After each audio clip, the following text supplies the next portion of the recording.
stay-at-home orders, empty streets and sidewalks, empty grocery store shelves. These are the sights with which we've become familiar during the coronavirus crisis. As a church, we want to respond in prayer, lifting our needs up to God. And today we want to spend time praying for those of us that can't stay at home, those on the front lines during these uncertain times. One of the biggest dangers, besides the obvious of catching the virus itself, because if I catch it, I'm currently assigned to the city of Kuna, and it's a small contract city. If I catch it, then essentially mean all of Kuna Police Department would be out. Exposure. My husband and I work a combined maybe 70 plus hours each week, so that's a decent amount of constant exposure. We both interact with hundreds of people every day still, all of us using the same equipment or touching the same products and surfaces and sharing public restrooms, etc. And as intentionally and thoroughly as we clean and disinfect all day long, we come home to each other and are still never sure, if either of us or both of us are bringing something home.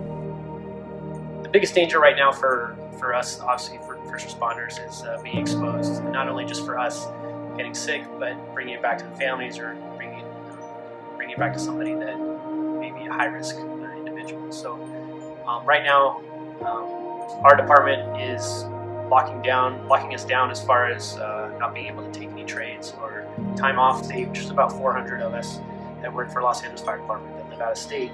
The department has canceled those trades allowances, so I will be heading back to California tomorrow and for an undisclosed time.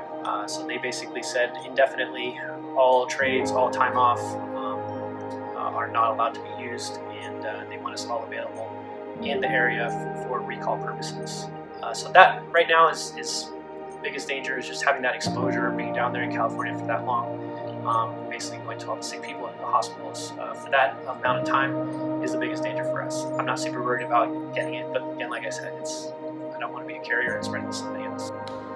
The biggest decisions that we deal with on a daily basis right now all revolve around the election coming up in May. So trying to get that sequence of events set out recently was definitely the biggest challenge that we've faced in a long time. We had to completely rearrange how everything was going to work. So that was pretty stressful.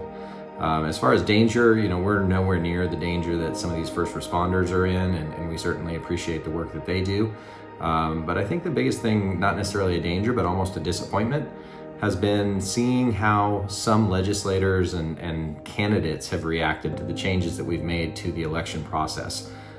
So just one request I would have is that you would continue to pray for them and help them remember why they got involved in the first place, which was to try and help and affect positive change for people and not get so centered around what benefits them and their political agendas. Another obvious big danger would be with the uptake of domestic violence. Domestic violence is, statistically, it's one of the most deadliest calls law enforcement can respond to.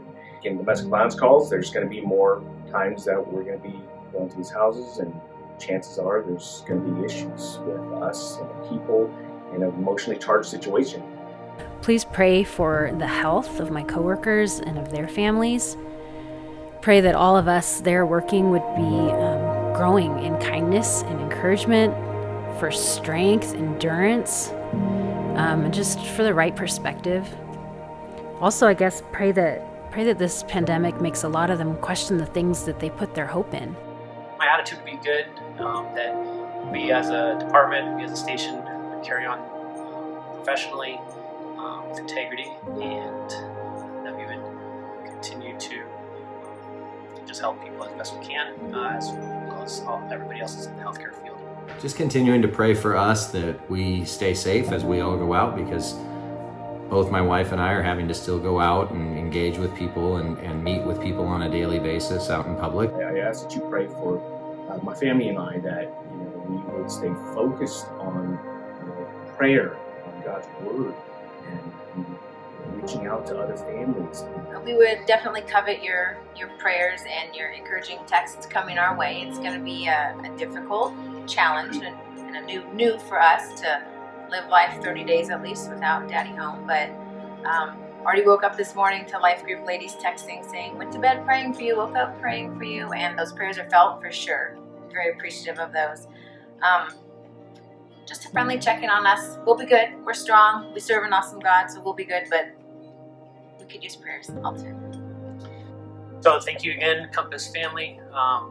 We look forward to seeing you soon. As soon as this whole thing goes over, we're looking forward to giving people hugs and being able to hang out again and worship together. So thank you very much. These are only a few of the front lines workers within our church, and I'm sure you know many more.